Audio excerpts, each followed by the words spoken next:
We will have to see, but for now, you can see the stats. TheOne very favored in terms of that. Remember what all these teams are fighting for: a higher position in the playoffs, chance to go to the mid-season brawl with currently what is already set to be Dignitas and Fnatic, the only two teams to fully have qualified. Yep. Fnatic either in second or first place in the playoffs. And Dignitas, of course, looking still mighty strong. I mean, at some point I really expected to see a couple of more losses in their record, but nope, they proved me super wrong, and they are consistent as it could be with only one game they had to drop throughout the entire series, the entire season of HGC Europe 2018. So Dignitas not only a strong team in Europe, but also one of the top favorites, I would actually say, to win the whole title. Couldn't agree more. It's looking pretty scary. Fnatic, with their roster changes, still fitting into that, still finding their place, are struggling a little bit. Therefore, KSV, Tempest, and probably Ballistics, those are the three that are expected to go, except maybe the surprise of Blossom could be coming from Korea. So we could see the surprise turnaround from them if they were to bring it and once again reclaim another championship for Korea. So far, over the one mid-season brawl we have had, Europe were able to win that, whereas Korea, their home very much seems to be BlizzCon. That seems to be true. But Tetcher, NA won BlizzCon in 2015. Yay! All right. We all know it's going to be an ANC. We don't want to start that discussion again. But yeah, NA, of course, I mean, they do have their own surprises ready for the mid-season brawl. I'm really interested in seeing whether Heroes Hearth Esports is going to make it. They took down Tempostorm the other day in a clean 3-0, and that was quite the upset, because Tempostorm was, until then, considered to be the one powerhouse that NA still had. Yes, they were. Heroes Hearth are on a pretty dominant run right now. It's going to be super interesting to see if they are able to, well, for starters, they're looking pretty likely to make it to the mid-season brawl, but if they're able to do super well. Here we see Malfurion and Sonya coming in for TheOne. And then, of course, everyone, we do have the Horizon Clash and the Intercontinental, or is that just the International Clash? Which one's that called? Yeah, there's the Intercontinental and the Horizon Clash. So yeah, the Intercontinental one, which is going to be a representative from Latin America, which is either going to be the Fratres, I don't know, I'm not Portuguese or Spanish, in fact, versus Encore Esports. One of those two will be heading there to face off against the winner of the ANZ representative, which is Crimson Gaming, a new team. We haven't seen many of them around before, and Mind Freak, aka Nunia. Nice. Nomia, sorry, not Nunia. He's in Crucible, which is Fat 94, John Vanilla, etc. If my Italian doesn't cheat on me, Tetcher, and Italian being a language that's very closely related to Spanish and Portuguese, then the fratres could mean the brothers or the bros. Would make sense. Yeah. That would make a lot of sense indeed. Yeah, I will trust that that is the case. But now though, Cassia banned out this time. What do SOA have planned? Banning out a Cassia. All right. The Malthael being banned. Funnily enough, it is TheOne banning Malthael this time, but of course Hugo already has locked in the Sonya before, so he basically found his hero already. And TheOne are not opening it up with their classic Genji Uther playstyle, because guess what? SOA banned away the Genji. And I think if there's one Genji, one player you want to ban that hero from, it is Meng on the side of TheOne. And you could actually see how several teams up to this point immediately go for the first ban Genji whenever they face TheOne. And yesterday, that's what happened to TheOne when they played against BTG. And guess what? Meng struggled on the Greymane, because Greymane, his fallback hero, is struggling in general at the moment. The hero was nerfed several times. Yeah. Cocktail build is no longer a thing. The damage has been crippled quite a bit as well. And what used to be a really solid first pick, first ban sometimes even, is now a rather inconsistent puppy. I still make the argument that that was very much due to the draft that they had. They did not have a solid enough front line. Yes. We'll see if they change that around this time. SOA bring out Junkrat and Uther coming in here, even with Stukov available. They bring out the Uther straight away. Very interesting here. I think they're going for some kind of heavy melee assassin. They banned out Cassia. They brought in Uther. They're probably getting a hyper carry. Thatcher, we have yet to see a team in HGC China play Illidan against TheOne, who are known for a lot of spectacular Illidan plays themselves. We did last season from BTG, and it was mixed success. Yeah. But I see what you mean here. Tracer, that could have been one of the options. Divine Shield Tracer, but it's stolen away by TheOne. Quite clever if they're thinking down the same lines. Yeah, they could even go for a Tassadar if they wanted to play it super safe. Although, of course, Tassadar is not really a popular site anymore. And with TheOne, I wouldn't even know who would end up playing the Tassadar. I'm not even sure who's going to play Tracer, to be honest. I think it's probably going to be Meng with Lucky on the false side. Lucky is normally the safer type of assassin player. He normally doesn't go for the big playmakers. He's more like the stable, long-distance poker, and I think that fits the playstyle of false side a little more. Yeah, and then Hugo on that Sonya. So I'd agree on that. That makes a lot of sense here. But Zoa, I seriously believe there's going to be a hyper carry. Now, here's the question. Is what they are going to pick going to be their hyper carry? Or is Varian the hyper carry? Oh, no. Don't do it again. We saw Drew play yesterday, guys. Tencher, don't bait us into that anymore. It was terrible. Like it was horrible. It was hurting my Alliance eyes. There's no Variant. There's no Arthas this time. There's no blinds. There's no attack speed slows. And China doesn't know Twilight Dream, right? Immediate burst indestructibleness. Yeah, and China doesn't normally pick Twilight Dream these days, so... Against Tracer, though, you can't do that. Like, yeah, you need the little Forton to shut her down. Look, they might not be able to dream, but we can. We can dream, Kendrick. And double support coming in here. Okay, so double support was picked yesterday as well. I can't remember which team it was, and you can see Q's facial reactions there. They're very amused of the Brightwing, just as we are. But yeah, yesterday we saw Stukov Alexstrasza. It didn't work out too well. This time, looks like Soa is going to try it with Uther Brightwing. That, of course, is a lot of interrupts now for both Tracer and Sonya. Polymorph, the stuns, maybe even a Divine Storm now with a double healer being available and the Divine Shield not really being necessary. These are the best two supports for dealing with a Tracer. I will definitely give you that one. Except maybe Lily, I guess, but not really. Yeah. That sounded like Lily, actually. Not really. Not really. No, I can't do Lily. Too high pitched. Wish I could hit that octave. But yeah, they've got a counter global now. But they have okay damage. This draft is weird. We'll talk about it when we're in the game, as we are heading into game number 1. And spawning on the left-hand side is going to be TheOne, with Hugo on Sonya, Lucky on Falstad, Meng on Tracer, ZJZ on Malfurion, and Hehe playing the Garrosh. And their opponents starting all over again today. It is Soa with Fei on that Junkrat. We have Uncle G on Uther. TY is playing Brightwing. Klong is back on the Variant. And Sorry is playing our Tychus here. They're going for what looks a little bit like 2017 meta with double support. Facing a very aggressive composition by TheOne, though. Facing a lot of damage with Tracer, Sonya, and Falstad. So maybe the double support, maybe the Uther Brightwing Dream is the right response to it. That remains to be seen for now. Brightwing already posturing up in the bottom lane. She's going to be the solo laner. And as funny and weird as it sounds, Brightwing is actually not too shabby at that role. The Wave Clear is okay with the Arcane Flare. Her self-sustain is, of course, immaculate. And she could join the team at any given moment thanks to her phase shift. So, yeah, not the worst choice immediately.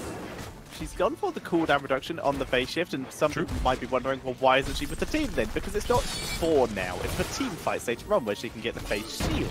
Yeah. Find that on. Uther with the silver touch coming in, super easy to stack versus Tracer, and that's going to allow him to go into what is more likely going to be Holy Shock a little bit later on. Single target, point and click damage versus Tracer. Yeah, that really can make all the difference sometimes when you just need that tiny wee bit of extra damage to bring a Tracer down. And keep in mind that, of course, the increased range on that Holy Shot could also make for some great poking in general, not just against Tracer, but against other heroes as well. Well, let's see. Already the teams are trying to start that night camp, respectively on each side. And I like how safely Soa is playing this against the Garage. They're basically making sure that they're not really rotating a whole lot. They're keeping their 3-man top lane. They're keeping their solo lanes mid and bottom. In this way, they reduce the chances of getting caught somewhere in the open by a Garage, right? Brightwing, all she needs to do is just stay back and maybe drop an Arcane Flare into the bush every now and then so she gets warned and notified in time. And same for Junkrat, right? He has the grenades. He can check the bushes this way, drop a grenade here and there occasionally, and you should be safe against Garage surprise attacks. Camp eventually going to be taken. Klong is actually being very safe and cautious about when he is going to take that. As the rest of the lanes being cleared, slow start to the game. Both teams would obviously like to pick up an early kill, but neither one going for it. The unstable anomaly, I think that talent's called, for Brightwing. True. That is the unstable anomaly, and what it does is it'll actually cause polymorphs damage at the end of it, at the end of the ability to do AoE damage rather than just single target damage. So, yeah, really interesting. Nice kill by Meng and Lucky, by the way. Pop in that Junkrat. And that is pretty interesting, pretty important as well, because the Z-Shines are still continuing their assault in the bottom lane in favor of the one. Pressure continuing to be dropped on there. Finally, Klong picks up that bruiser camp. He was there a while. His AFK time popped up there. Just like, if you don't do damage or participate in a couple seconds, it's like, no, this is legit. This is strategy. And you don't want to make Klong drop because he won't come back. As we see the pressure being dropped on. Bruiser camp here as well. Tychus in position to clear the lane.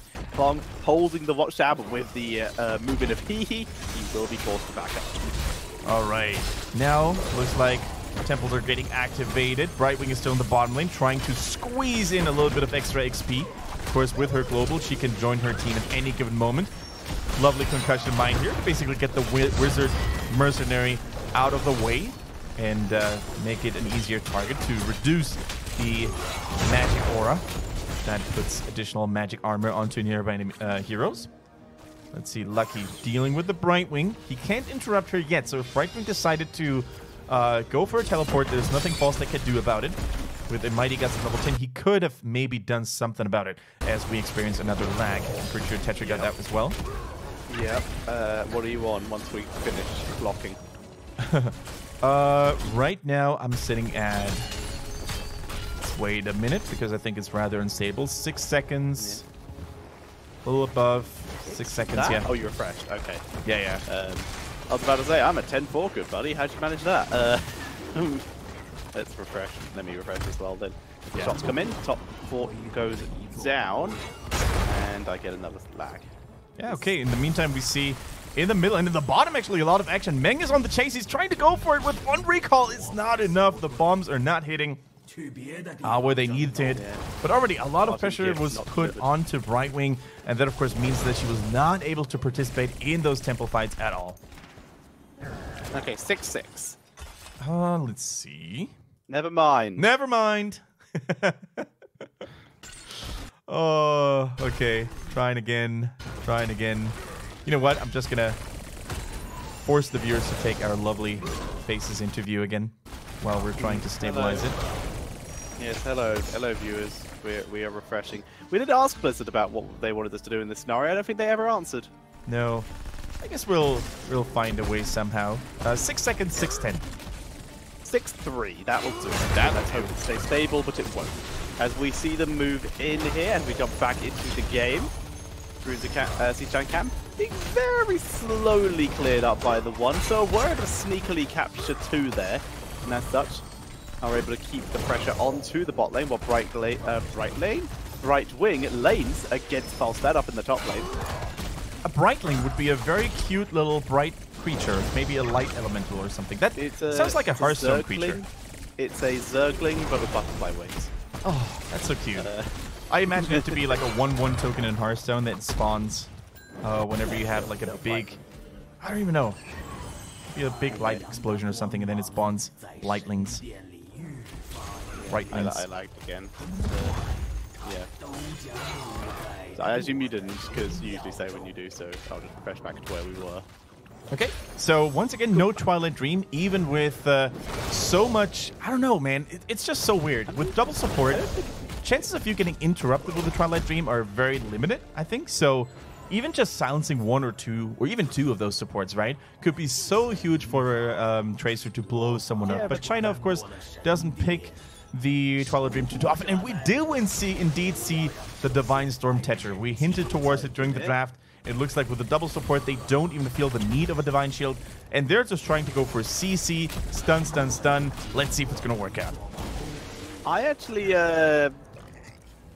disagree with that. I think the Tranquility is good here. The damage is very poke focused and very damage over time focused, so Tranquility is going to get decent value. And the fact is, in order to get a good Twilight Dream, multiple members, he would have to move way into the back line. Tychus is gone. Yeah, Tychus was popped here by the Garrosh. Wonderfully done. Informing our Chinese production crew that he's been acting up again and has to be put in his place. Okay, yeah, so basically we see pretty good blockdowns here by the one up to this point, but no major experience lead. True, the boss is pretty nice. It's always a good pickup, obviously. The bottom fort is still standing, so that will be a little bit of a puffer, or a buffer instead. Varian here checking out the perimeter, but needs to be careful. Like in those situations, you don't want to be the curious guy confirming whether the boss is really pushing after all. You just want to draw back, wait for your team, and make sure that you do not get caught. That's very important. Like in countless Hero League games, there's always oftentimes that one person that just checks out a pushing boss with the entire enemy team nearby. Just tries to poke, peek around, and be curious, and ends up falling and making things even worse than before. Did Lucky know that camp was being taken? Don't know. He had the bush around it. I think he expected people to be waiting for him to take it, and instead it just got taken under his nose. I might have missed that. All right, let's check out the onslaught in the top lane. It's a mighty push, actually, with two Night Camps at the same time, and the entire team of Soa knocking at the front door here. They need to make sure not to get too close to the Garrosh, though. Similar to playing against a Diablo, sometimes when you're near the gate, you don't want to get flung over. But look at these, just sheer number of mercenaries and minions still here. Divine Storm not getting too much value Wow. thanks to the Mighty Gust. Here comes the Odin. They put pressure onto the keep. They're backing up though as here comes Hee looking for a target. A lovely Emerald Wind though, giving Brightwing the chance to back it up. And Sonya's putting on the pressure. Good double stun by Hee moving forward, trying to pick up the kill. Log is trying to peel, but down goes Junkrat. And Uther has been left behind as well. Tychus chased down, and the one they should easily get 2 more kills out of this. They'll get sorry. They'll chase down Uther. And they save their keep and pick up 3 kills. Yeah, they didn't even care about Uther. Never mind. Maybe they should have cared about him. No, they didn't care about Uther because they realized if we kill him too early, he's going to have Holy Spirit value, and that is definitely something we do not want to give him necessarily. In the meantime, we're going to try to resynchronize again because I think you were slightly ahead of me. So, well, I can't tell if I'm on 6 or 5 right now because it's getting 6 seconds to. I'm getting like 5-2 to 6-8. Should be fine. I should be somewhere in there as well. Cool. So yeah, apologize for this, but we haven't actually said it. We cast this game from a clean feed, everyone. Exactly. Unfortunately, when the clean feed breaks, either from the Chinese side or from the Twitch side or from anything else or from the clean feed side, then there's very little we can do about it. We just have to try and do our best. It's just as difficult for us as I lag.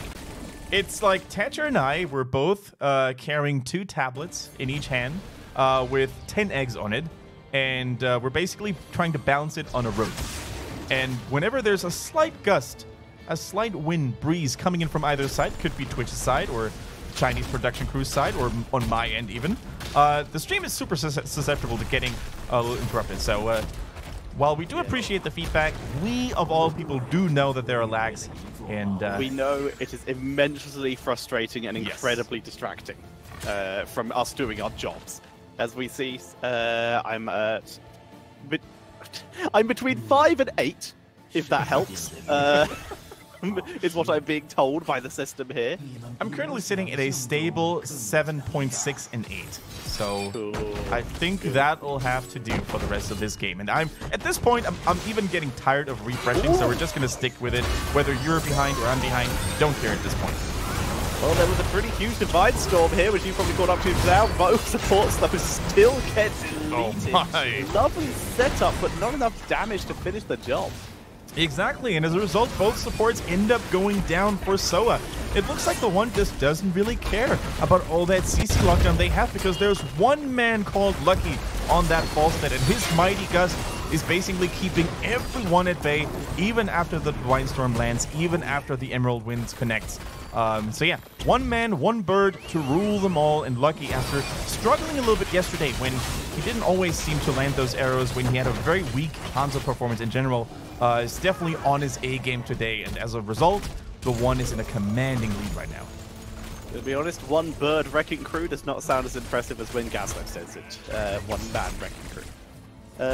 Or one goblin wrecking crew, I think is his thing. Yeah. But either way, TheOne, they're super far ahead. They're just going to be able to move down and clear out these mercenary camps. So they're stuck in their base. First keep of the game is down. They were so close to getting it themselves. This is not over. There is still comeback potential here once they have 16. All right, yeah, there's definitely room for comeback available for Soa. As you said, 16 is all they need right now. And although they lost one keep, the top keep is actually the one that's kind of okay to lose because you don't have to worry about your boss threatening core immediately. You don't have to worry about siege giants from multiple angles all the time. The only thing you kind of need to worry about is the night camp, of course, but normally that takes a while to get there in the first place, and that should be able to be dealt with. Because it normally doesn't deal as much siege damage as the Giants can against the core. So, yeah, let's see how Soa is going to react to this. They, of course, need to have someone at the temple.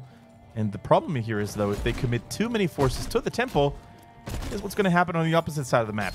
The boss is going to be taken immediately. And look at that. Valiant walks onto the Vision Tower, and immediately TheOne is starting it. So what is Soa going to react here? They're actually already too late. The fact that they went to the Vision Tower is the worst thing that could have happened to them because they're going to be too late for the boss. It's going to get taken easily here by TheOne. And now Soa's in full retreat. They actually should be, but no, they're going all in. Yeah. Retreat is for the weak. They're turning it around. There's the Gust. Separates Barry from the rest of his team. Should have shield wall up. No, it gets taken out before he can use it again. As the focus pushes them forward, looking for the Uther, who drops a nice Divine Storm, but gets rooted by Malfurion. Tiger's killed off by Sonya and Tracer. And now Malfurion and Falstad will pick up both the supports of Soa. And that might just be game. Wow. And that is game right there. Like, they basically made the wrong call by sending everyone, and literally everyone, to the Vision Tower. And the moment TheOne saw that, they took the free entrance ticket. They were like, hey, you want us to get the boss? Thank you very much. We'll take it right here, right there. And then, of course, TheOne, instead of backing up and trying to defend the keep, trying to defend at that core maybe, they went all in. Got extinguished, wiped out, and as a result, they lose game number 1 in pretty decisive fashion. TheOne taking no prisoners today and taking the lead in the series. They do. And that also, at minimum, even if they lose the next game, puts them tied with BTG. So good for TheOne here, putting themselves in a much more suitable position in terms of continued progress into the playoffs.